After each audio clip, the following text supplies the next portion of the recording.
to help us fall in Grahastas, he says, well, how is the Grahasta, how is the Grahasta supposed to see their situation? Probably the ideal thing is that you act.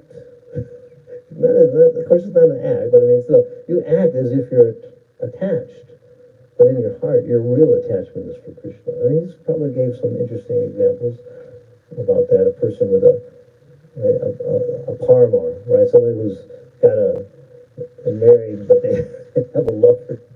So they're always thinking of their lover, right? Even though they're married, they're carrying out, their woman is carrying out her duties and cooking for her husband and everything, but she's got this lover that she goes to it, when she can escape, and so she's always thinking of her lover.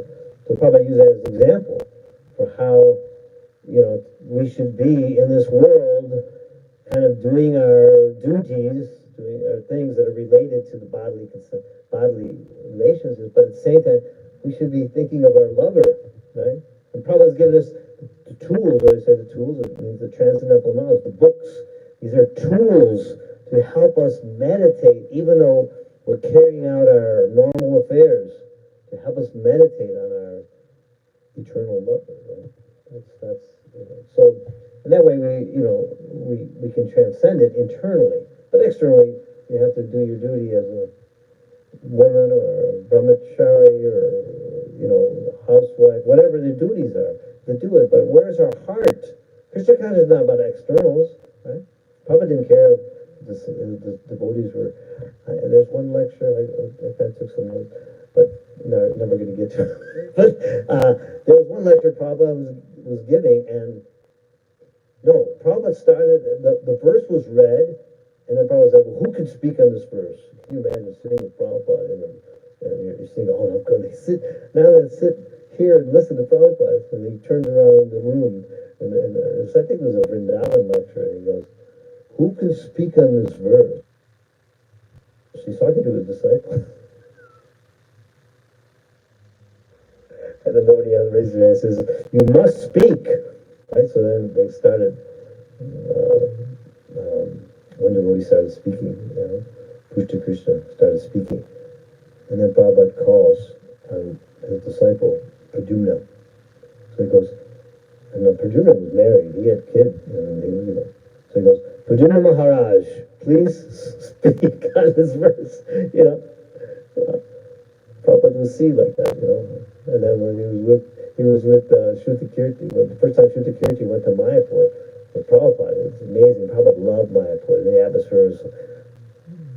Shruti Kirti was either a brahmachari at that time or he got married early on in his career. So Prabhupada was looking around, and they're in Mayapur, just, the breeze and the palm trees, the transcendental, the sound of kirtans from all these little coutiers. This is the early days, right?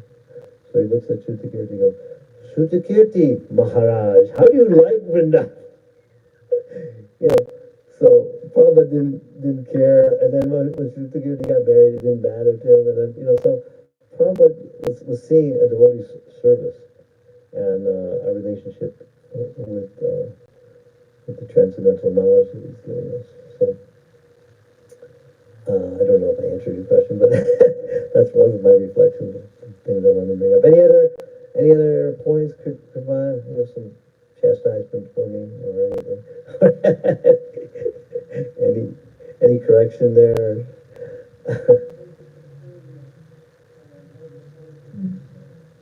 Very beautiful.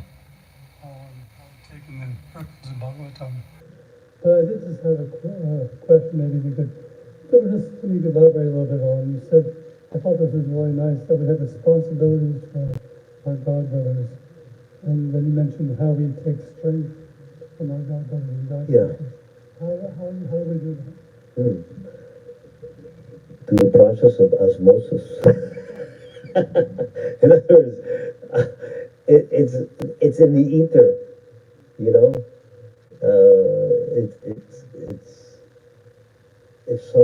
if one devotee is enthusiastic, right? To serve. And we see them, or we hear them talk about Krishna or chant. Today's kirtan was so wonderful, so enthusiastic. I just felt, wow, I'm getting so enlivened just by doing the Swami stuff.